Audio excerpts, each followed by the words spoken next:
My health issues, I first noticed them in 2009. I wasn't feeling as good energy-wise. Dramatic weight loss of about 25 pounds. Inflammation. It was just a gradual decline. A little while later, we found out it was lupus. My name is Shane. I had a kidney transplant in August of 2019, and this is my story.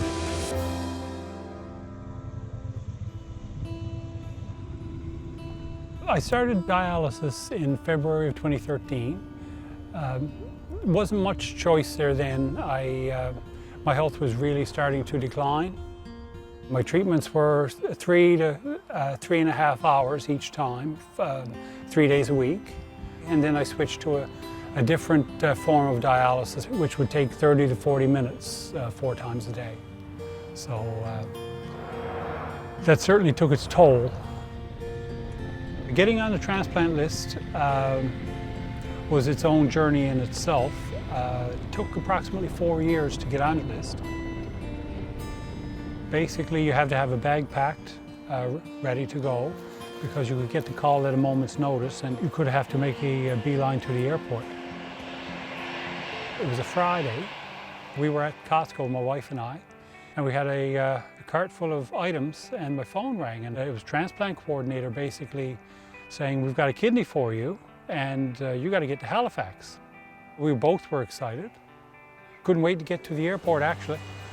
We didn't get much sleep that night, so later on that morning at 6:30, I was getting ready for surgery, because initially I was told that I was going to get in for the first thing in the morning for 7 a.m. I guess somebody else was going first, and turned out that they did.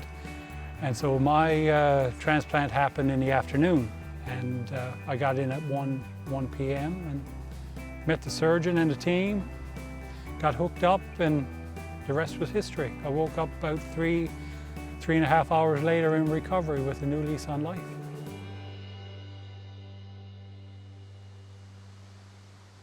I got on the transplant list at about the same time as I started dialysis. Just before I got my kidney, I was doing 12 hours every night, and it still wasn't enough.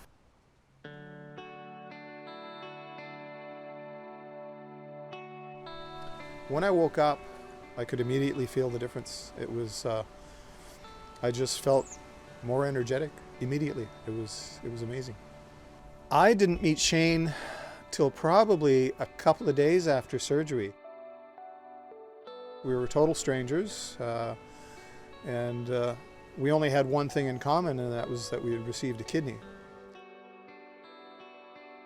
We had suspicions of the donated kidney having been from somewhere close to Halifax, but shortly after, I was contacted by somebody on Facebook who said, "I think my husband was your donor." The donor was Mr. Chris Williams of Nova Scotia. Chris was a former member of the Navy, of the military, and there had been an accident. He succumbed to his injuries, and we end up getting the call. It's a bit emotional in the sense that we were so happy, and on the other side of things, it's a family burying their husband and their father to 3 young children. Chris had saved my life, he saved Dan's life. With organ donation being so important, I mean, as I've learned, he saved 6 lives that day. What a tremendous thing to do. So essentially, Chris saved or changed a number of lives, and each one of us is grateful. I know we all are. He made the ultimate sacrifice, saving so many people, including my life. I'm 61. I feel better now than I did at 50. Not long after surgery, I told my wife, I said, "I feel like I'm 20 years old." She says, "Well, don't look in the mirror." Dialysis was for 6.5 years of your life, and it consumed your time. It's funny to get up in the morning and not be tired. And so in February of 2020, I made the excellent step of going back to work. And getting back to work was great.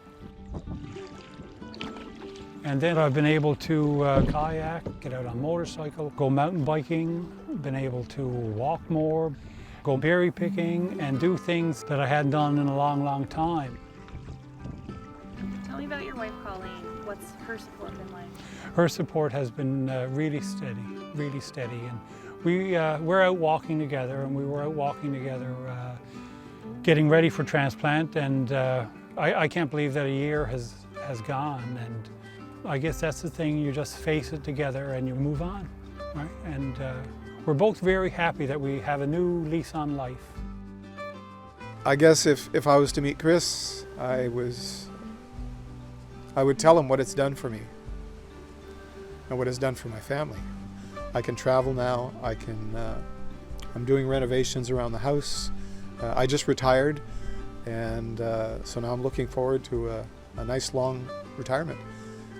My life expectancy is greatly improved compared to what it would have been on dialysis. The quality of life is, as I said, better than I could have imagined. So I'd want him to know that. Well, what I would say to Chris is just say thank you, brother. You are truly a hero, and there's a special place in heaven for you. And I will see you, and I will meet you. And I can't wait, but I got a bit of things to do first.